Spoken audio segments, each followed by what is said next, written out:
రాష్ట్రంలో గత వైసీపీ పాలనలో నిలిపివేసిన భవన నిర్మాణ కార్మికుల సంక్షేమ పథకాలు అన్నిటినీ పునరుద్ధరిస్తామని రాష్ట్ర కార్మిక శాఖ మంత్రి వాసంశెట్టి సుభాష్ పేర్కొన్నారు.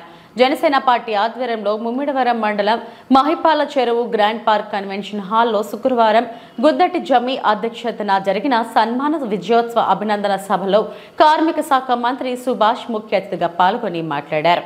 రాష్ట్ర వ్యాప్తంగా భవన నిర్మాణ రంగంలో ఉన్న 30 లక్షల మంది కార్మికులు వైసీపీ 5 ఏళ్ల పాలనలో ఎన్నో ఇబ్బందులకు గురయ్యారన్నారు. వారంతా వైసీపీకి తగిన గుణపాఠం చెప్పి ఎన్డీఏ కూటమికి మద్దతుగా నిలిచారన్నారు. భవన నిర్మాణ కార్మికుల సంక్షేమానికి అభివృద్ధికి గతంలో టీడీపీ ప్రభుత్వ హయాంలో అమలు చేసిన సంక్షేమ పథకాలు అన్నిటినీ పునరుద్ధరించి పూర్తి స్థాయిలో ఆయా వర్గాలను అభివృద్ధి చేయడం జరుగుతుందన్నారు. ఉప ముఖ్యమంత్రి పవన్ కళ్యాణ్ ఎన్నికలకు ముందు అమలాపురం విచ్చేసిన సందర్భంలో కులాల కలయిక జరగాలని సూచించారన్నారు.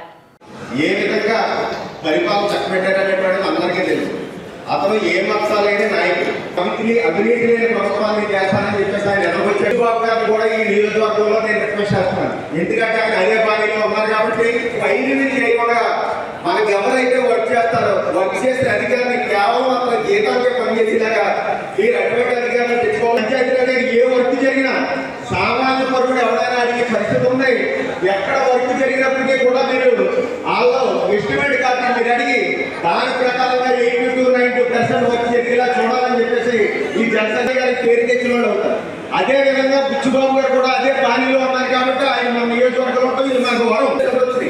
కేవలం ఏంటంటే మనం ఎవరైనా సరే వచ్చేసి మళ్ళీంచాడో దాని ప్రకారంగా ఒక్కోటి కూడా వేరపోకుండా రాజధాని నేను రాష్ట్రం ఉందంటే ఈ 5 ఏళ్ళు ఒక ఘనత జగన్మోహన్ రెడ్డిగా చెందుతుంది.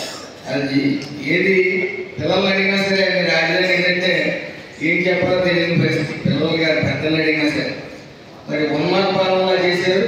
మరీ ముఖ్యంగా నాకు ఇచ్చిన ఈ కార్మిక శాఖ వల్లే ఆయన ఓటమి ప్రధాన కారణం ఈ కార్మిక శాఖ. ఎందుకంటే భవన నిర్మాణ కార్మికులని సుమారు 30 లక్షల మంది ఉన్నారు. రిజిస్టర్ అయిన వాళ్ళు 20 లక్షలు అయితే 10 లక్షలు రిజిస్టర్ అవ్వలేదు. ఏదైనప్పటికీ 30 లక్షల మంది ఒక్కొక్క కుటుంబంలో 3 లేక 4 దాకా 1 కోటి మంది దాటున్నారు భవన నిర్మాణ కార్మికులు ఆంధ్ర రాష్ట్రంలో. వాళ్ళందరూ కూడా జగన్మోహన్ రెడ్డికి గట్టి బుద్ధి చెప్పారు. పవన్ కళ్యాణ్ గారు ఈ భవన నిర్మాణ కార్మికులు ఎన్ని కష్టాలు పడుతున్నారో ఎలక్షన్ ముందే గ్రహించి వారికి ₹1 కోటి విరాళం కూడా ఇచ్చారు. మీరు అందులో గమనించాలి.